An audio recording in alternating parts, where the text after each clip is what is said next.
আসসালামু আলাইকুম প্রিয় দর্শক, গতকাল আমি যে কন্টেন্টটি করেছিলাম সেখানে আমি প্রশ্ন করেছিলাম যে জনাব নাহিদ ইসলাম নতুন যে পার্টি হয়েছে জাতীয় নাগরিক পার্টি, সেই পার্টির আহ্বায়ক, উনি রয়টার্সের কাছে একটি ইন্টারভিউয়ে যা কিছু বলেছিলেন। উনি বলেছিলেন যে ডিসেম্বরের মধ্যে নির্বাচন হওয়া সম্ভব নয়, এ কথা বলেছিলেন। তো সেটা নিয়ে আলোচনা করতে যে ওটা নিয়ে আলোচনা করেছিলাম, উনি ওখানে আরও অনেক কিছু বলেছিলেন, সেগুলো নিয়ে আমি খুব একটা কথা বলিনি, কারণ একটা বলতে যে অনেক সময় চলে গেল। তো আজকে উনি একটা প্রেস কনফারেন্স করেছেন বিকেলে। সেই প্রেস কনফারেন্স উনি বলেছেন যে ডিসেম্বরের মধ্যে নির্বাচন সম্ভব নয়, এভাবে বলিনি। উনি বলতে চাচ্ছেন যে উনি ঠিক এভাবে বলেন নাই যে ডিসেম্বরের মধ্যে নির্বাচন সম্ভব নয়, একথা উনি বলেন নাই। উনি কি বলেছেন তাহলে? উনি বলেছেন যে ওনার কথাটা হুবহু পড়ে শোনাই। উনি বললেন যে বলেছি পুলিশ যে নাজুক অবস্থায় আছে সেই অবস্থায় থেকে নির্বাচন সম্ভব না। মানে পুলিশের যে নাজুক অবস্থা, সেই অবস্থা থেকে নির্বাচন সম্ভব না। এখন আর ডিসেম্বর না, তার মানে যতদিন পুলিশ নাজুক অবস্থা থেকে পুলিশের উত্তরণ না ঘটছে ততদিন পর্যন্ত নির্বাচন সম্ভব না। তো 7 মাসে আপনার পুলিশের কিছুই করতে পারেন না, নাজুক অবস্থা থেকে উত্তরণ ঘটে নাই, বরং আরও খারাপ হয়েছে। কীভাবে বলে কি দেখেন, আপনার গত 2 দিন আগেই তো শাহবাগ যে আপনার আছে পুলিশ ফাঁড়িতে আছে, সেখানে কতগুলি তৌহিদি জনতা নামধারী কিছু লোক গিয়ে হাজির হয়েছে এবং তারা থানার ভেতরে ঢুকে গারদের মধ্যে আটকা থাকা যে ব্যক্তি তার সঙ্গে ভিডিও করেছে, তার বক্তব্য নিয়ে ভিডিও করেছে। এর কোন বিষয়টা পুলিশের সক্ষমতাকে প্রমাণ করে বলুন তো? করে না। পুলিশের অবস্থা তো আরও খারাপ, এবং আগামী 6 মাস পরে পুলিশের অবস্থা খারাপ হবেই, আরও খারাপ হতে পারে। কারণ যত এদের দাপট বাড়বে তত তো পুলিশের অবস্থা খারাপ হবে, কারণ পুলিশ তো জানে না যে তাদের পক্ষে কে আছে। সরকার কি পুলিশের পক্ষে আছে এটা তো পুলিশ জানে না, কিন্তু পুলিশ কেন তার অবস্থাকে ভালো করার চেষ্টা করবে নিজের জীবনের রিস্কে? কেউ তো করবে না। অথবা ধরা যায় এই পুলিশের অবস্থা যদি আরও 1.5 বছর পরেও ঠিক না হয়, মানে আগামী বছরের জুনেও যদি ঠিক না হয়, তাহলে কি তখনও নির্বাচন হবে না? মানে নির্বাচন হওয়া না হওয়ার সঙ্গে পুলিশের অবস্থা ভালো না হওয়ার কোনো সম্পর্ক আছে? যদি পুলিশের অবস্থা ভালো না হয় তাহলে আর্মি নামবে, আর্মি নির্বাচন কন্ডাক্ট করবে। নতুন গভর্নমেন্ট যখন আসবে হয়তো এমনও তো হতে পারে যে এই অন্তর্বর্তীকালীন সরকারের যে ক্যারেক্টার, সেই ক্যারেক্টারের কারণেই পুলিশের অবস্থা ভালো হচ্ছে না, এটাও তো হতে পারে। পুলিশের মনোবল ভালো হচ্ছে না এই গভর্নমেন্টের ক্যারেক্টারের কারণে। যদি এটা হয় তাহলে তো নতুন গভর্নমেন্ট আসলেই ক্যারেক্টার ভালো হয়ে যাবে। তাহলে নতুন গভর্নমেন্ট আর একটা পলিটিক্যাল গভর্নমেন্ট আনার ব্যবস্থা করতে হয় আমাদের। সেটা আমরা কীভাবে করতে পারি? যদি পুলিশ দিয়ে আপনি না করতে পারেন তো আর্মি নামান, আর্মি ইলেকশনটা কন্ডাক্ট করবে। এতে তো আমি কোনো সমস্যা দেখি না, বরঞ্চ সেটা আরও বেটার ইলেকশন হবে। তো আর্মি তো আমার দেশেই আছে, এটা তো বিদেশ থেকে আমদানি করতে হবে না। তো এগুলো কি আসলে মোদ্দা কথা হলো নির্বাচনকে দেরি করিয়ে দেওয়ার একটা গরিমসি ভাব। আচ্ছা ঠিক আছে, আমি এটা ধরলাম না, উনি যেটা বলেছেন সেহেতু এটা নিয়ে আমার মানে কোনো বক্তব্য নাই। আমি আরেকটা পয়েন্টে আসি, যেটা কালকে আমি বলিনি, যে কথাটা কালকে আমি বলিনি। ওনার রয়টারের ইন্টারভিউয়ে কিন্তু আরেকটা বিষয় এসেছিল।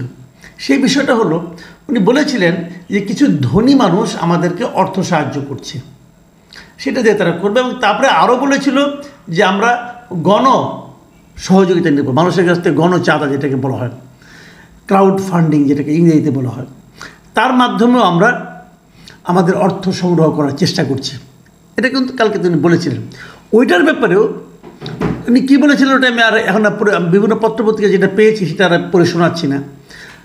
উনি কি দাবি করেছেন সেটা আমি বলি। নাহিদ ইসলাম বলেন যে রয়টার্সের ইন্টারভিউতে কিছু মিসকোড হয়েছে। আমি বলেছিলাম যে আমাদের আর্থিক বিষয়ে সমাজের যে সচ্ছল মানুষ বা শুভাকাঙ্ক্ষী রয়েছেন তারা মূলত আমাদের সহযোগিতা করে। আমরা একটা ক্রাউড ফান্ডিংয়ের দিকে যাচ্ছি, অনলাইন এবং অফলাইন কেন্দ্রিক। এই হলো গিয়ে মূলত বক্তব্য। উনি বলেছেন যে গণমাধ্যমে এটা নিয়ে ভুল তথ্য এসেছে, এটা সংশোধন করার জন্য অনুরোধ করব। আচ্ছা ঠিক আছে, তাহলে উনি ভুল তথ্য বাদ, কী তথ্য এসেছে ওটা নিয়ে আলোচনাই করতে চাই না। উনি সর্বশেষ যেটা সংশোধন করে দিলেন ওনার বক্তব্যে বাংলা ভাষায়, এবং সেটা হুবহু এসেছে। আমি সেটা নিয়ে একটু কথা বলতে চাই। প্রথমত উনি কী বলেছেন আবার বলি, শুনুন।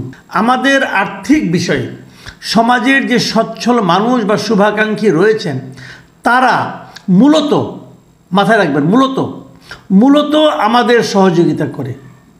মানে প্রধান সাহায্যটা তারা পাচ্ছে সমাজের আর্থিকভাবে সচ্ছল বা শুভাকাঙ্ক্ষীদের কাছ থেকে।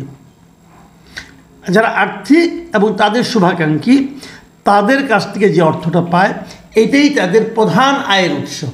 তারপর আবার বলছে আমরা একটা ক্রাউড ফান্ডিংয়ের দিকে যাচ্ছি, যায় না এখনও, তারা যাচ্ছে।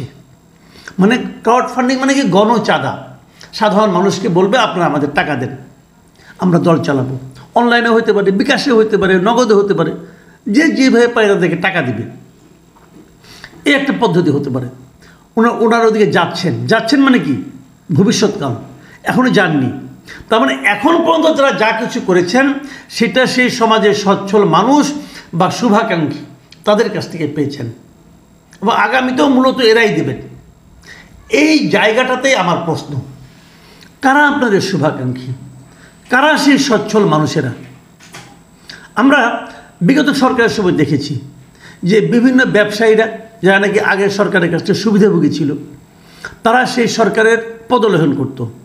তারা সেই সরকারের নানা রকম কর্মকাণ্ডে সরকারকে সহায়তা করত। এমনকি যখন জুলাই আন্দোলন চলছিল, তখনও এই ব্যবসায়ীরা শেখ হাসিনাকে নানাভাবে পরামর্শ দেওয়ার চেষ্টা করেছে যে কীভাবে আন্দোলনকে কন্ট্রোল করা যায়, আন্দোলনকে দমিয়ে রাখা যায়।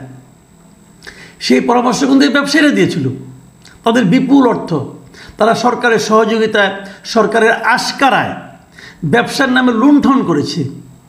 নানা মানুষের কাছ থেকে তারা লুণ্ঠন করেছে, ব্যাংক লুট করেছে, ব্যাংকের টাকা নিয়ে বিদেশে রপ্তানি করেছে। এই ব্যবসায়ীরাই করেছে। তার একটা তালিকাও হয়েছে, নতুন গভর্নমেন্ট এসে একটা তালিকাও করেছে। 10 জন ব্যবসায়ীর নাম আমরা দেখতে পাচ্ছি।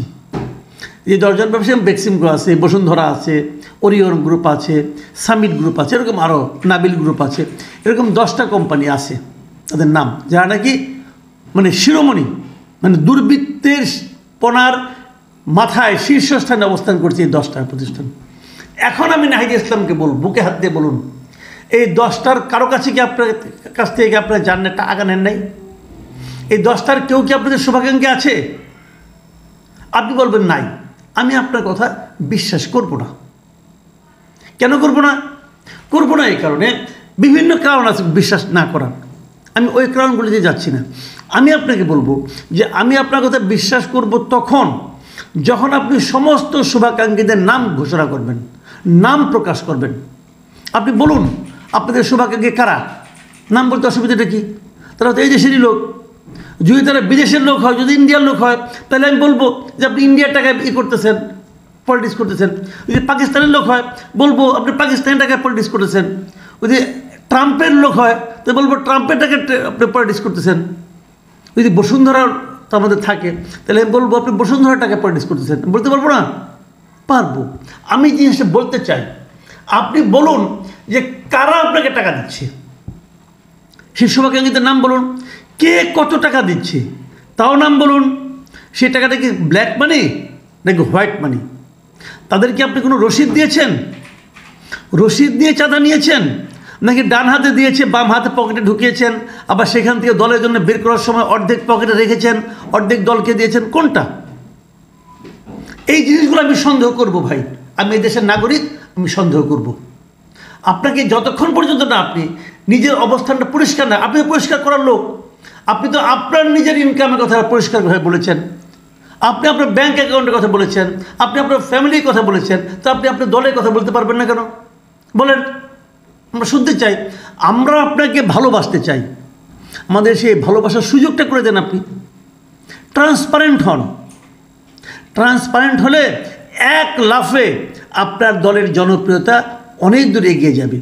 আওয়ামী লীগ বিএনপি ট্রান্সপারেন্ট দল না ভাই। আমরা তাদের বিকল্প একটা দল খুঁজতেছি। আমরা সেই দলটাকে আপনাকে ভাবতে চাই। আপনি আমাদেরকে হেল্প করুন। এই সাহায্যটা আপনাকেই করতে হবে। আর যদি করতে না পারেন, তাহলে তো সেই আপনি গড্ডালিকা প্রবাহে গা ভাসালেন। আগে এই সমস্ত দুর্বৃত্ত ব্যবসায়ীর কাছ থেকে আওয়ামী লীগ বিএনপি নিয়েছে, এখন আপনারা নেওয়া শুরু করলেন। তাহলে যেই লাউ সেই কদু, আমাদের লাভটা কী হলো? জনগণের ভাগ্যের তো কোনো পরিবর্তন হলো না। আমি আপনাকে আহ্বান করব, আপনারা অতি দ্রুত এতদিন যত টাকা পেয়েছেন সব টাকার হিসাব পাবলিক ডোমেইনে অনলাইনে আপনারা ওপেন করে দেন। কার কাছ থেকে কত টাকা পেয়েছেন, প্রত্যেকটা নাম, প্রত্যেকের নামের তার কোন ব্যবসা প্রতিষ্ঠান এবং তার কাছ থেকে কত টাকা পেয়েছেন তার একটা হিসাব দেন। যদি কারো 10 টাকা পান সেটাও বলেন, অমুক আমাকে 10 টাকা দিয়েছি বলেন। আমরা হিসাবটা চাই আপনার কাছ থেকে।